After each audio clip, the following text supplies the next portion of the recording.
এই তুই কি ফকিন্নি? তুই কি বাজার আইন না কিছু হয়েছে দেখা থুয়া দেস? রান্ধস না, খাস না? মাছ রান্দা কি করার ভিতর থুয়া দেস? হ্যালো বন্ধুরা, আসসালামু আলাইকুম। এই কথাটা বললাম কি জন্য এটা আপনাদের জানাবো। এই তো আজকে সকাল থেকে ছোট্ট একটা মিনি ব্লগ নিয়ে চলে আসলাম।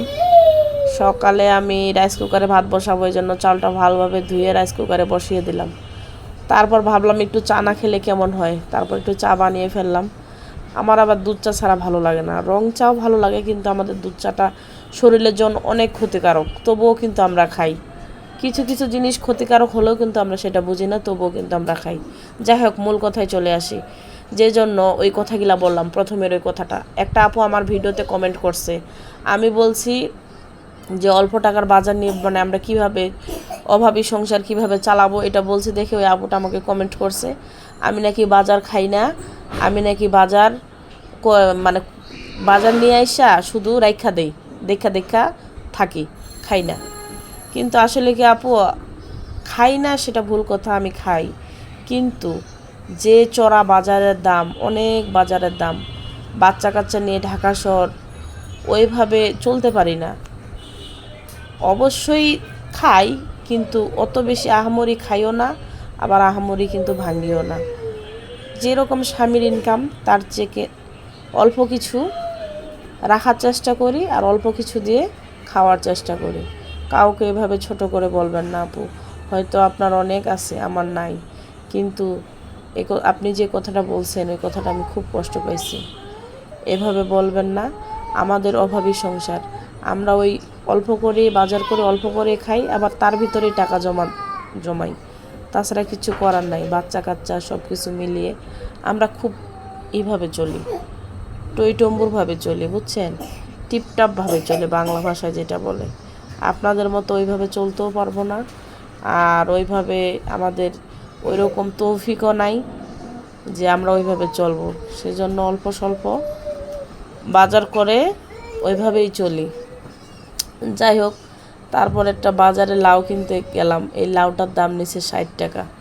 লাউর সাথে এখন মাছ লাগে না, আলাদা যদি মাছের তরকারি কিনতে চাই আলাদা একটা টাকা লাগবে। তাই আমি ভাবলাম, এই আমার শাশুড়ি ভাবে লাউ রান্না করে, লাউয়ের ভিতর ডিম ভেঙে দেয়, তাই ভাবলাম ওইভাবে রান্না করে ফেলি। আবার বাচ্চারা তো শুধু লাউ দিয়ে খাবে না, সেই জন্য মাছ ভুনা করতে হবে। আলাদা একটা তরকারি না রানলে বাচ্চারা আবার কীভাবে খাবে?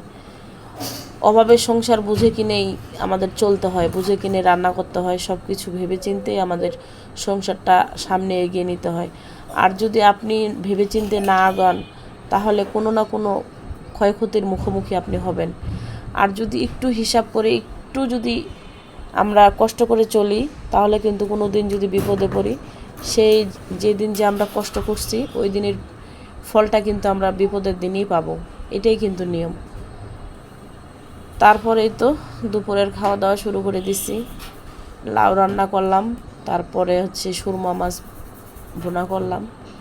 বাচ্চারা একটু কাঁটাওয়ালা মাছ খাইতে চায় না, কার বাচ্চা কীরকম জানি না, আমার বাচ্চারা তো মোটেও খাইতে চায় না। আমার ভিডিওটা যদি কারো ভালো লেগে থাকে, কারো উপকারে আসে, অবশ্যই লাইক কমেন্ট করে শেয়ার করে যাবেন। আর ওই আপুটাকে আমি ওইভাবে মিন করে বলতে চাই নাই, কিন্তু তবুও বললাম, তার জন্য আমি দুঃখিত। কিন্তু কাউকে ছোট করে বলাটা ঠিক না। হয়তো আমরা আহামরি বাজার করতে পারি না, আহামরি খাইতে পারি না, বা যতটুকুই করি আরেকজনকার যদি মনে করি যে আরেকজনকার এভাবে, অনেকেই কিন্তু জানে না, অনেক আপুরাই, যে একটু কষ্ট করে চললে কিন্তু আয় করা যায় বা সঞ্চয় করা যায়। এখন যার স্বামীর যেরকম টাকা ইনকাম, সে কিন্তু সেভাবে খরচ করে, সেভাবেই কিন্তু একটু জমানোর চেষ্টা করবেন অবশ্যই।